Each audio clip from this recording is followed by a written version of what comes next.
وبركاته.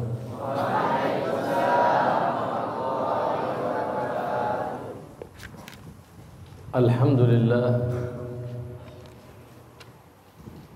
موفق من أحبه لتعلم الدين والاهتمام بشريعة سيد الأنبياء والمرسلين،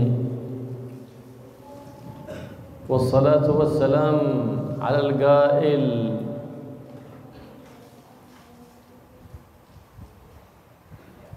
سيدنا ومولانا محمد صلى الله عليه وآله وصحبه وسلم: من سلك طريقا يلتمس فيه علما سلك الله به طريقا إلى الجنة. فطلب العلم طريق موصل إلى الجنة إذا صحب ذلك العلم العمل والنية الصالحة. الله يبارك فيكم ويجعلكم إن شاء الله بنيات صالحة، ويوفقنا ووفقكم للعمل بالعلم والإخلاص فيما تعلمناه وفيما علمناه بجاه حبيبه مصطفى محمد بن عبد الله صلى الله عليه وآله وسلم. Pondok sama? Pondok nama? Nama? Babul Jannah Serambi Aceh 2. Babul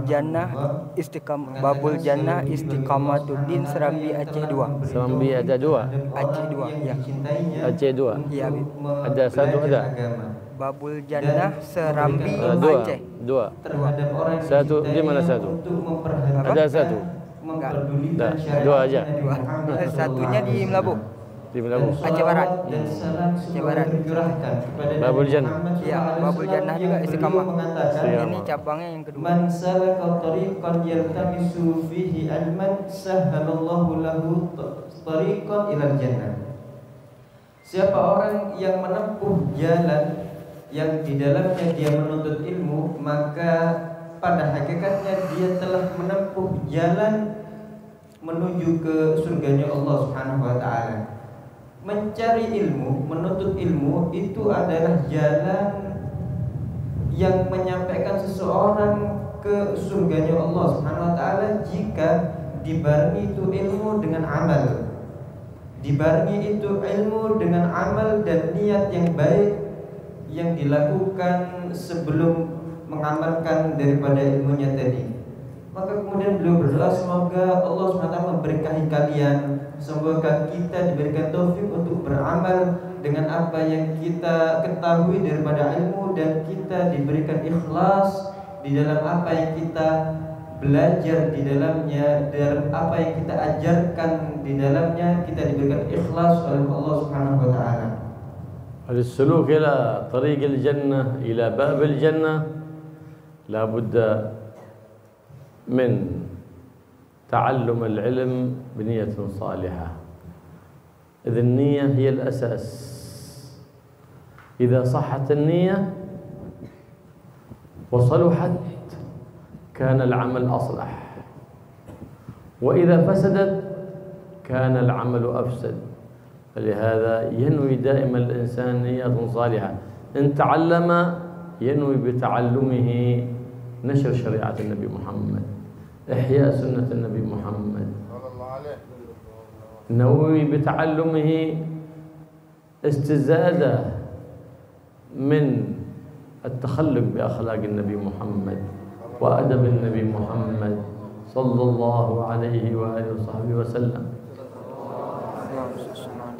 فالنيات الصالحات تزكي الأعمال وتباركها، فما تباركت أعمال الصالحين إلا بنياتهم الصالحات. وما خلدوا أهل الجنة في الجنة بأعمال قليلات في أعمار قصيرات إلا بنياتهم الزاكيات.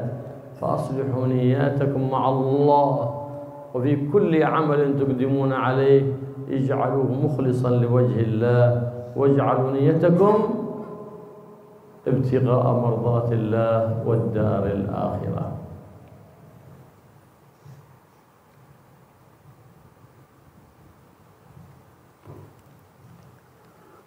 Orang yang menempuh di jalan surga Orang yang ingin menempuh jalan untuk menuju ke pintunya surga, maka hendaknya dia menuntut ilmunya itu dibarengi dengan niat yang baik. Itu harus. Niat yang baik itu adalah suatu pondasi, asas. Jika niat itu baik, niat itu benar, niscaya amal setelahnya akan menjadi lebih baik lagi. Akan tapi jika niat itu sudah tidak baik dan tidak benar, maka amal setelahnya akan lebih buruk. Maka hendaknya kita setiap kali kita melakukan perbuatan, kita meniatkan dengan niat yang baik. Kita niatkan dengan kita belajar ilmu agama ini, kita menyebarkan daripada ajaran Nabi Sallallahu Alaihi Wasallam, kita menghidupkan sunnah-sunnahnya. Kita juga niatkan dari kita belajar agama ini untuk menambah wawasan kita, untuk berakhlak dengan akhlaknya Nabi Muhammad SAW. Kita menambah daripada wawasan kita untuk melaksanakan adab daripada adab-adabnya Nabi Muhammad SAW. Karena niat-niat yang baik tersebut akan membuat amal-amal seseorang menjadi bersih, menjadi berkembang di sisi Allah Subhanahu wa taala, dan akan diberkahi itu amal. Dan tidaklah penghuni surga itu kekal di surga, penghuni akhirat kekal di akhirat kelak, kecuali karena niat-niat mereka. Sebelum mereka meninggal, mereka di dalam hatinya sudah meniatkan jika mereka berumur selama apapun itu, di dalam hati mereka niat untuk menganut daripada agama Islam selamanya. Oleh karena itu dikekalkan di surga. Atau sebaliknya, orang yang kafir di dalam hatinya sebelum dia meninggal, dia di dalam hatinya memiliki niat untuk tetap di dalam kekafirannya meskipun dia memiliki umur yang panjang atau selama-lamanya. Oleh karena itu dia dikekalkan di nerakanya Allah Subhanahu wa taala. Tidaklah penghuni akhirat itu dikekalkan di akhirat kecuali karena niat mereka tatkala di dunia. Oleh karena itu hendaknya kita selalu memiliki niat antara kita dengan Allah Subhanahu wa taala. Setiap amal perbuatan yang kita lakukan hendaknya kita meniatkan dengan niat-niat yang baik, tidak lain dan tidak bukan karena hanya mengharapkan ridha dari Allah Subhanahu wa taala dan mengharap daripada tempat di akhirat yang baik kelak. فمن علم وعمل وعلم ابتغاء مرضات الله سبحانه وتعالى والدار الآخرة بنية صالحة فذاك يدعى عظيما في ملكوت السماوات والأرض. فالعلم يهتف بالعمل ولا يثبت في القلب إلا بالعمل، ولا يسمى من أهل العلم إلا إذا عمل بالعلم. فالعلم حجة على الإنسان إذا لم يعمل به. متى يكون حجة له عند الله؟ إذا قرنه بالعمل. فمن عمل بما علم أورثه الله علم ما لم يعلم.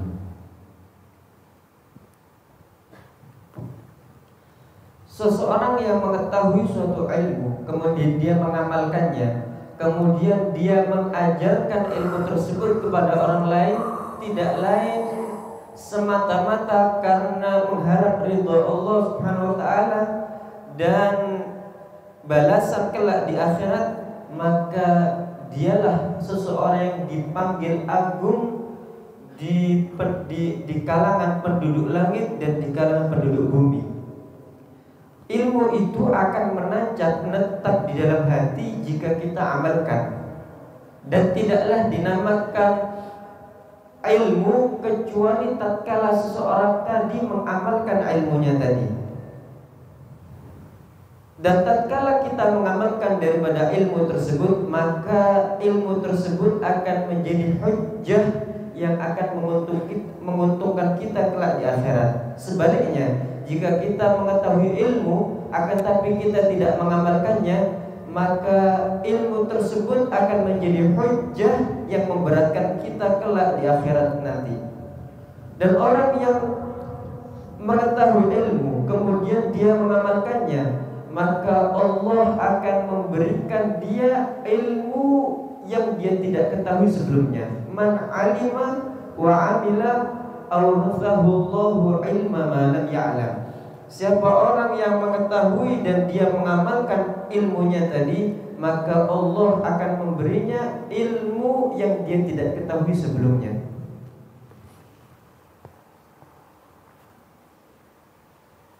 فالعلم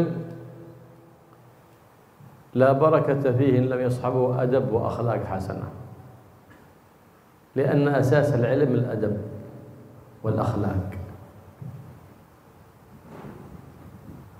فمن تعلم العلم ولكن لا عنده أدب ولا أخلاق فلا بركة في علمه، حتى وإن كان أستاذ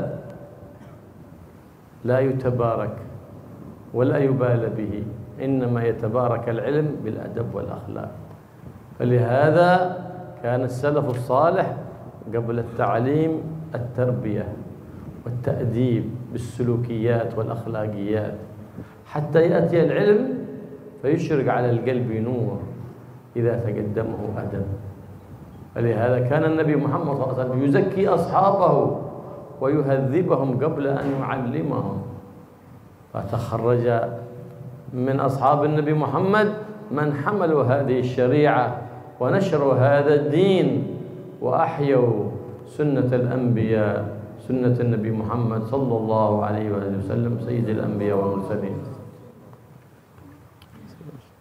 Ilmu tidaklah memiliki keberkahan jika tidak dibarengi dengan adab, dengan akhlak yang baik.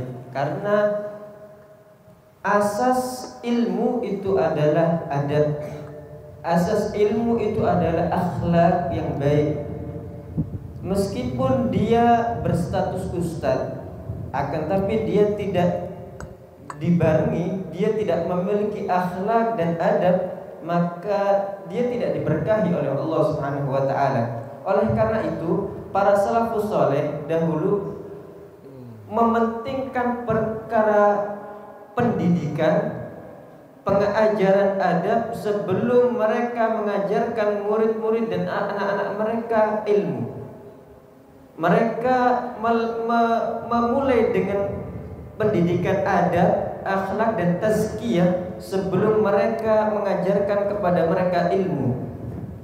Dan begitulah Nabi Muhammad SAW juga demikian terhadap para sahabatnya. Nabi SAW memberikan mereka tazkiyah terlebih dahulu, memberikan mereka pendidikan adab terlebih dahulu sebelum memberikan mereka agama, yaitu ilmu, sehingga mereka setelah itu dapat pantas, dapat mampu untuk membawa syariatnya Nabi Muhammad SAW, mampu menyebarkan ajaran-ajaran beliau sehingga tersebar di penjuru dunia ini.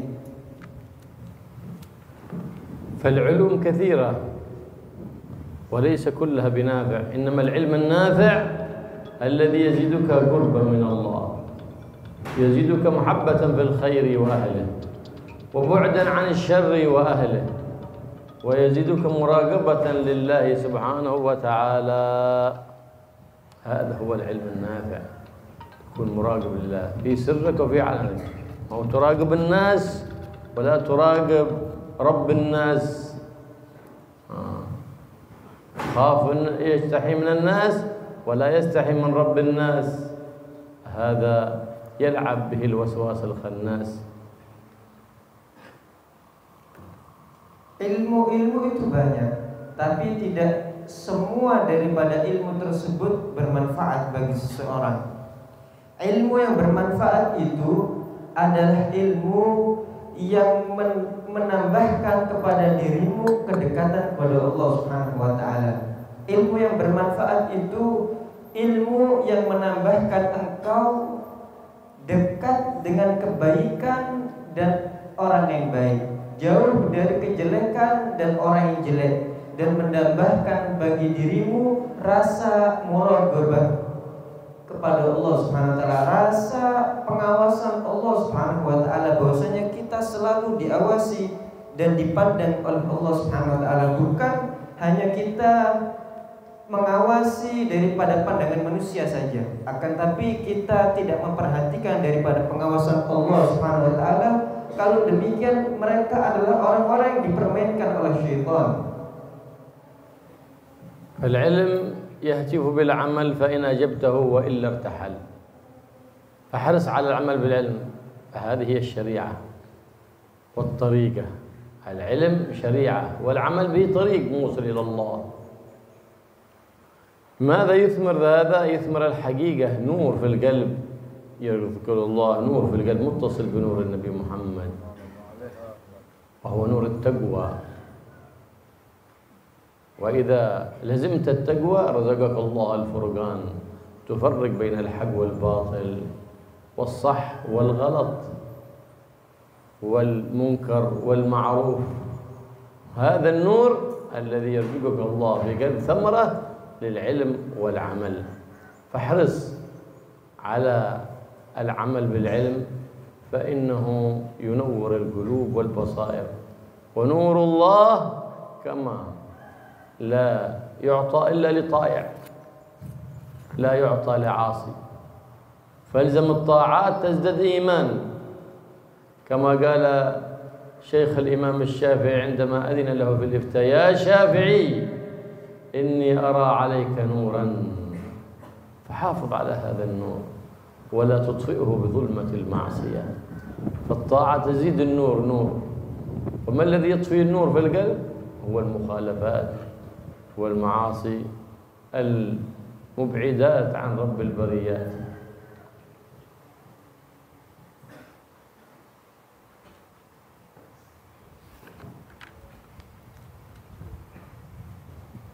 Ilmu itu akan menetap dengan pengamalan. Jika kita tidak jika kita tidak menjawab daripada ilmu itu dengan beramal, maka ilmu itu akan pergi begitu saja. Ilmu itu adalah syariat, dan mengamalkan daripada ilmu itu adalah thariqah, jalan seseorang yang menyampaikan dia kepada Allah Subhanahu wa taala. Kemudian dengan syariat dan thariqah tadi akan membuahkan haqiqah, yaitu cahaya yang terletak di dalam hati seseorang tadi, yang cahaya tersebut bersambung dengan cahayanya Nabi Muhammad SAW.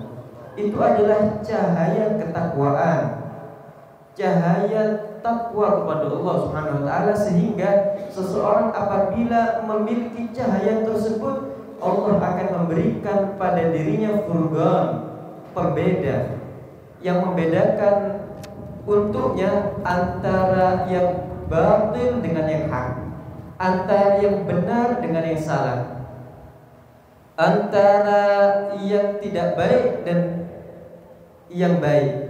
Dia bisa membedakan antara itu semua dengan cahaya ketakwaan tadi yang ada di dalam hati seseorang.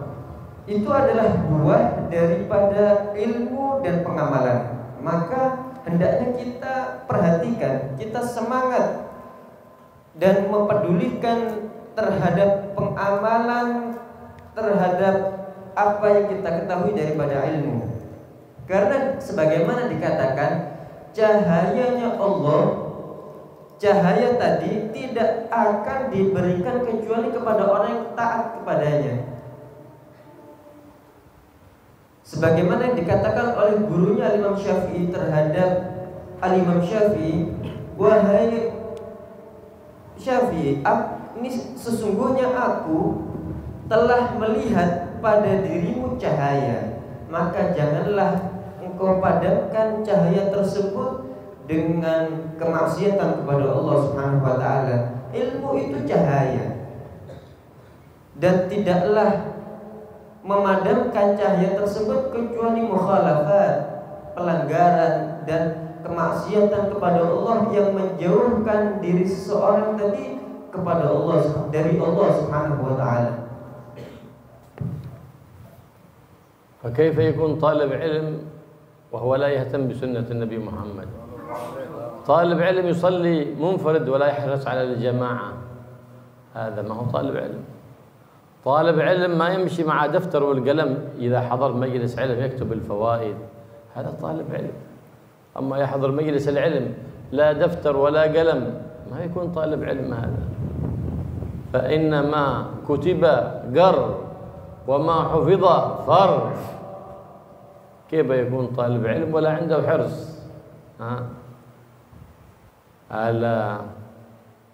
العلم صيد والكتابة قيده،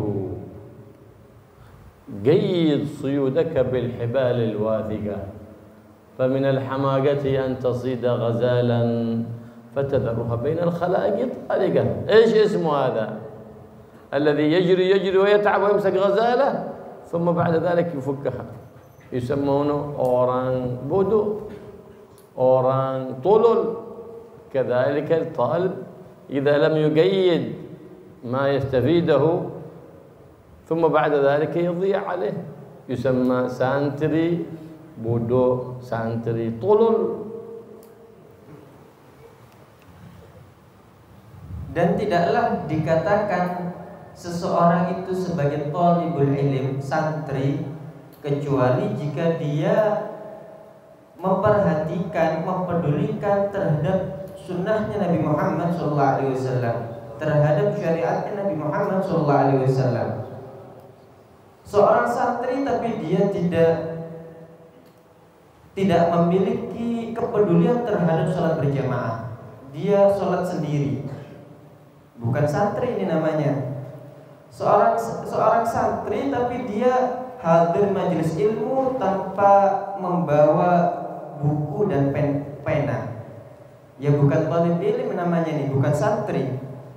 Karena sesungguhnya apa ma kutiba qar, apa yang ditulis itu akan menetap. Wa ma hufidha far, apa yang dihafal ya lari begitu saja, akan hilang begitu saja. Seorang santri yang demikian dia tidak memiliki semangat, tidak memiliki kepedulian tentang ilmu. Ini bukanlah santri, kata beliau.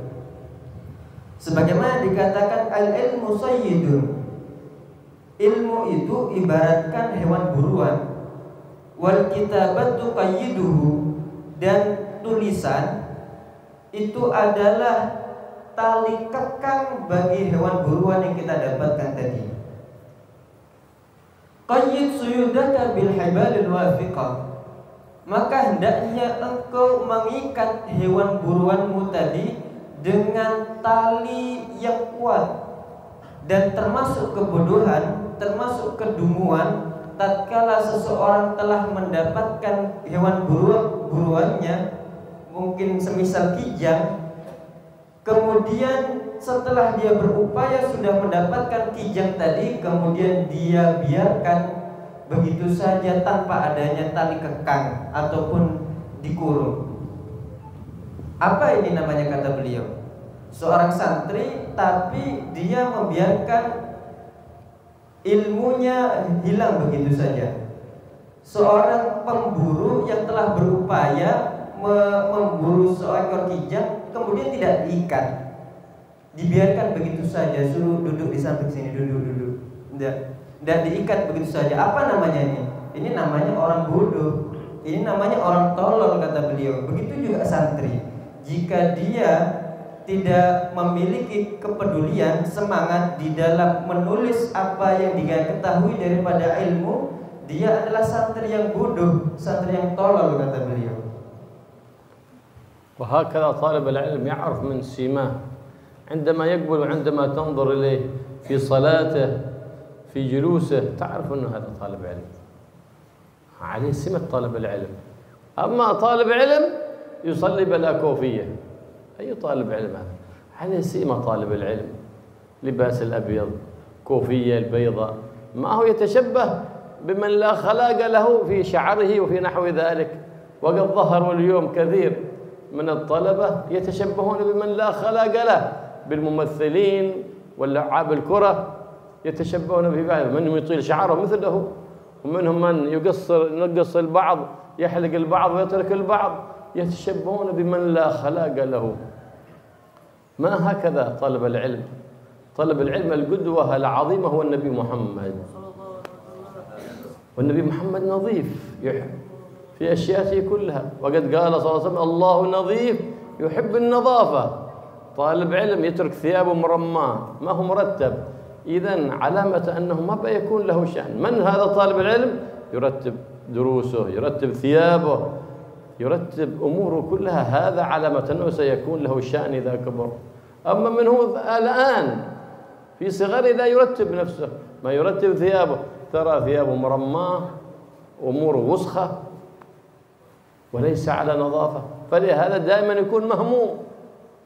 ولو كان أموره مرتبة على نظافة فيزول عنه الهم.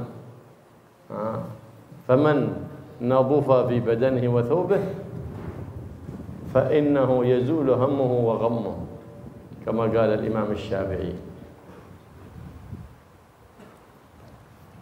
Dan kita akan mengetahui seseorang ini thalibul ilm, seorang santri atau bukan, dari gerak-geriknya. Kita mengetahui bagaimana dia sholatnya, bagaimana dia cara duduknya. Kita mengetahui daripada gerak-geriknya tadi, daripada karakter yang dia miliki. Seorang santri tapi dia sholat tidak memakai kopiah, ya apa ini? Bukan santri ini. Atau dia memakai pakaian yang kotor, pakaiannya tidak bersih. Atau dia pakai kopiah yang bukan putih, karena dia cuma mengikuti, ikut-ikut saja, ingin menyerupai fulan. Dan banyak sekali kita lihat fenomena santri-santri yang suka menyerupai artis-artis, yang suka menyerupai atlet pesepak bola ataupun atlet yang lainnya. Bahkan kita lihat potongan rambutnya suka menyerupai mereka. Wal'iyadzubillah. Suka menyerupai kepada orang yang tidak memiliki akhlak sama sekali. Seorang santri yang menjadi teladan utamanya adalah Nabi Muhammad SAW. Dan Nabi Muhammad itu adalah seseorang yang menyukai kebersihan.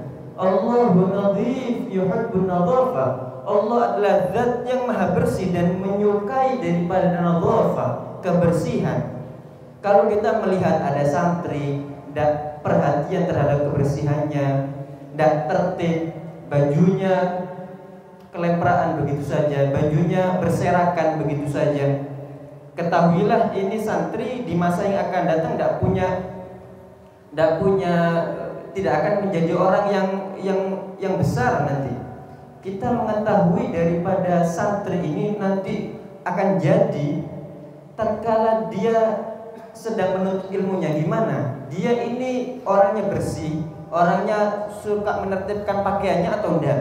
Kalau semuanya dia orangnya rapi, orangnya bersih, tanda kalau semuanya nantinya akan jadi orang yang bermanfaat, jadi orang yang besar di sisi Allah SWT dan di sisi manusia. Tapi kalau semuanya kita lihat santri tidak peduli akan kebersihannya, kita lihat urusan-urusannya itu pakaian-pakaiannya kotor, maka tidak heran kalau semuanya orang yang demikian dia akan selalu sumpah, akan selalu di dalam kegundahan, dia selalu sumpah ya.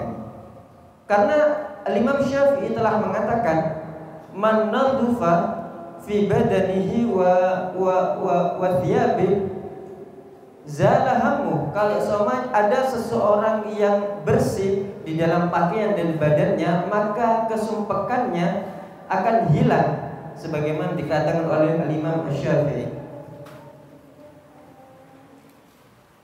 فمن ازداد حرصا على دينه ازداد عملا بسنة نبيه محمد صلى الله عليه وسلم. النبي محمد صلى الله عليه وسلم لم يصلي الصلاة بلا سواك، وأخبرنا أن الصلاة بسواك أفضل من 70 صلاة بلا سواك. واليوم لو سألنا طلبة العلم هل عندكم سواك؟ لا، بل منهم من يستاك بطرف الثوب حقه لأنه وسخ في وسخ، والدين النظافة ليس الوساخة، فليتخذ له سواكا. وليس السواك شرط أن يكون من شجرة، في أي شجرة يقطع له غصن ويتخذ له سواكا. فإن لم يجد فيتخذ فرشات الأسنان سواكا، فهو حتى يقابل مولاه وهو على نظافة الظاهر ونظافة الباطن من الحقد والحسد والغش والبغضاء والشعنة على أحد من زملائه أو على أحد من أقاربه، يكون قلبه نظيف. هذا العلم مبني على النظافة، نظافة الظاهر ونظافة الباطن. فاحرص على تنظيف قلبك من الأغشاش، فإن الله ينظر لما في القلوب ويعلم ما فيها كنظره وعلمه بما في الظواهر. راقب الله في جميع أحوالك.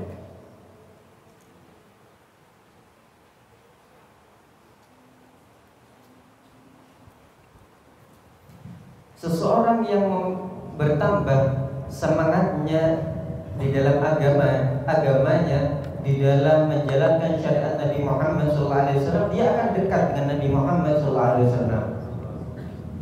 Nabi SAW termasuk sunnah beliau bersiwak tatkala sholat atau tatkala akan wudhu, dan beliau mengkabarkan bahwasanya sholat dengan bersiwak itu lebih afdol daripada 70 sholat tanpa siwak.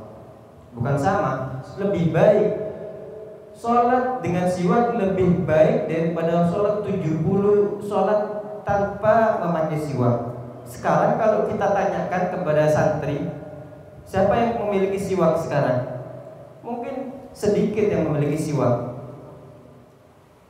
atau mungkin sebagian mereka tidak punya siwak, akhirnya menggunakan ujung bajunya untuk bersiwak seperti ini.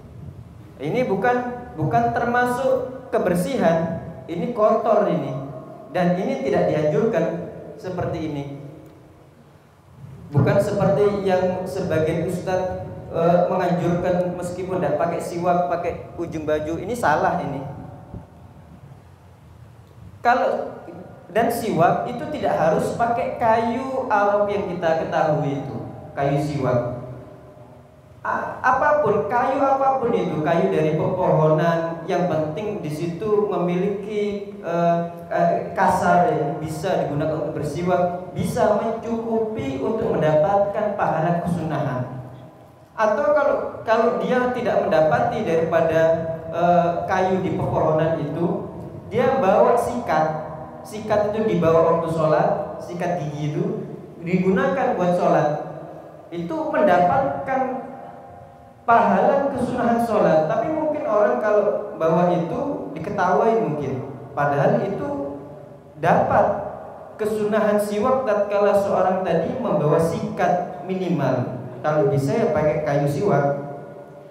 Dan begitulah seharusnya bagi seorang mukmin, dia memiliki nadhafah zahir, dia memiliki kebersihan di anggota badan yang zahir, dan juga nadhafah batin, berkebersihan hati. Dia memiliki hati yang bersih kepada saudara-saudaranya, kepada kawannya, kepada tetangganya, kepada kerabatnya. Dia hatinya bersih daripada rencana jelek, daripada hasud, daripada sombong, daripada penyakit-penyakit hati yang lain. Dia memiliki hati yang bersih terhadap sesama, karena Allah Subhanahu wa taala memandang kepada hati, dan Allah mengetahui apa yang ada di dalam hati sebagaimana Allah mengetahui apa yang ada pada zahir seseorang. فالمراقبة لله سبحانه وتعالى لها شأن. كان المشايخ يقربون الطالب الذي له أكثر مراقبة لله، كان بعض المشايخ يقدم أحد من الطلبة الصغار على طلبة كبار، فوقع في خاطر الطلبة الكبار فقال لهم من الغد كل واحد يأتي بدجاجة، يشتري دجاجة ويذبحها في مكان لا يرى فيه أحد. ففي الغد جاء كل واحد معه دجاجة مذبوحة، إلا الطالب الذي يعتني به أتى بدجاجة غير مذبوحة، فقال ما لك لم تمتثل أمري؟ فقال يا شيخنا هذا الذي تدلله وتحبه هو الذي لم يمتثل أمرك. فقال انتظروا حتى نسأله، فسأله لماذا لم تمتثل؟ فقال أنت قلت اذبحوا في مكان لا يراكم فيه أحد، وأنا كلما جئت إلى مكان استحضرت رؤية الله سبحانه وتعالى فلم أجد مكانا لا يراني فيه ربي. فقال الشيخ لهذا أقدمه عليكم وإن كان صغيرا، لأنه أكثركم مراقبة لله، أكثركم خشية لله، أكثركم تقوى لله، أكثركم مراقبة لله، فهو يكون العبد بمراقبة لله أقرب الناس إلى الله وأحب الناس إلى الله وأقرب الناس لحبيب الله ومصطفاه. فالله يرزقنا وإياكم كمال التقوى وكمال المراقبة وكمال المحبة للنبي محمد ولأهل بيته وأصحابه، ويوفقنا وإياكم لتعلم العلم والعمل به ونشره ابتغاء مرضات الله سبحانه وتعالى والدار الآخرة. Dan muraqabah kepada Allah memiliki rasa pengawasan terhadap Allah Subhanahu wa taala, bahwasanya kita selalu diawasi oleh Allah Subhanahu wa taala, itu memiliki kedudukan yang agung di sisi Allah. Bahkan sebagian masyayikh mereka mengedepankan sebagian santri daripada yang lainnya karena atas dasar muraqabah ini. Dahulu dikisahkan ada seorang guru, seorang syekh yang dia memiliki santri besar, santri senior dan santri junior. Kemudian syekhnya ini lebih memperhatikan terhadap satu daripada santri yang junior. Akhirnya santri senior yang lainnya ini memiliki unek-unek di hatinya. Kenapa ini guru kok selalu mengedepankan dia, memanjakan dia, padahal dia lebih junior daripada kita. Akhirnya si guru tadi, si syekh tadi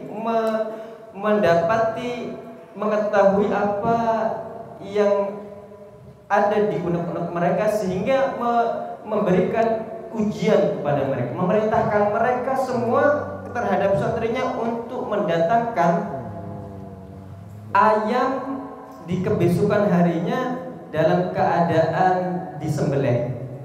Akhirnya kebesokan harinya semua santrinya mendatangkan ayam kepada gurunya dalam keadaan tersembelih, kecuali satu, santri junior yang diunggulkan, yang dicintai sama syekhnya tadi.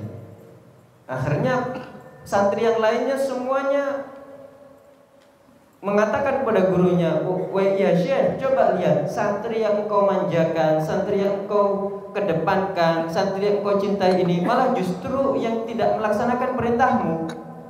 Akhirnya katanya syekhnya, tunggu dulu, jangan terburu-buru. Kita tanyakan dulu dia kenapa kok tidak mendatangkan ayam dalam keadaan tersembelih. Dia mendatangkan ayam tapi tidak disembelih. Akhirnya dia mengatakan, ya syekh, engkau tatkala memerintahkan itu kepada kita, engkau mensyaratkan agar disembelih di tempat yang tidak dilihat sama orang. Akhirnya saya mencari tempat itu. Setiap kali saya mencari tempat tersebut, emang tidak ada orang, tapi istahdhartu ru'yatullah. Aku menghadirkan di dalam hatiku bahwasanya Allah melihatku. Akhirnya aku tidak dapat itu tempat yang di situ tidak dilihat oleh seorang pun. Akhirnya lihat, seorang syekh tadi mengatakan kepada murid-muridnya, karena inilah aku menyukai santri ini, karena inilah aku mengedepankan santri ini daripada kalian. Karena apa? Karena sifat muraqabatullah, karena sifat rasa pengawasan diri terhadap Allah Subhanahu wa taala. Dan orang yang paling banyak rasa muraqabatullahnya, rasa pengawasan Allah yang ada pada dirinya, setiap kali orang yang paling banyak rasa pengawasannya kepada Allah, dialah orang yang paling dekat dan paling dicintai oleh Allah Subhanahu wa taala. Karena dan dia adalah orang yang memiliki rasa takut dan rasa takwa kepada Allah Subhanahu wa taala. Dan seorang hamba itu tidak tatkala dia memiliki sifat-sifat tersebut, dia menjadi orang yang paling dekat dan yang paling dicintai oleh Allah Subhanahu wa taala.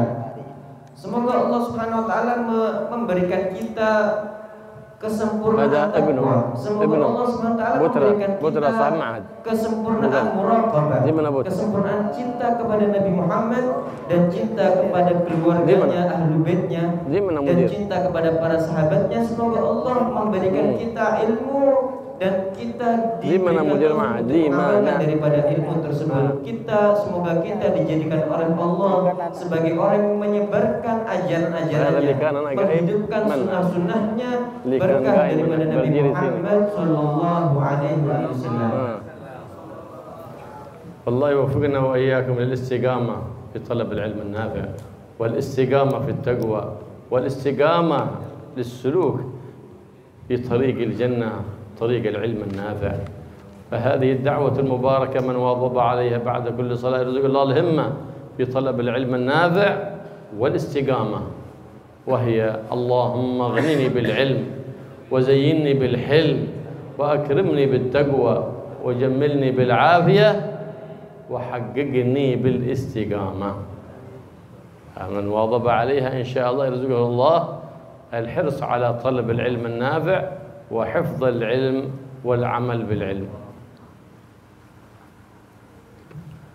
Beliau berdoa semoga Allah Subhanahu wa taala memberikan kita agar kita dapat istiqamah di dalam menuntut ilmu, agar kita istiqamah di dalam suluk menempuh jalan untuk menggapai ridho Allah Subhanahu wa taala. Dan beliau memberikan sebuah doa yang mana orang yang rutin istiqamah membaca doa ini akan diberikan oleh Allah Subhanahu wa taala al-himmah, semangat di dalam mencari ilmu dan diberikan istiqamah, yaitu doa Allahumma ghnini bil ilm wa zayyinni bil hilm wa akrimni bit taqwa wa jammilni bil afiyah wa haqiqni bil istiqamah.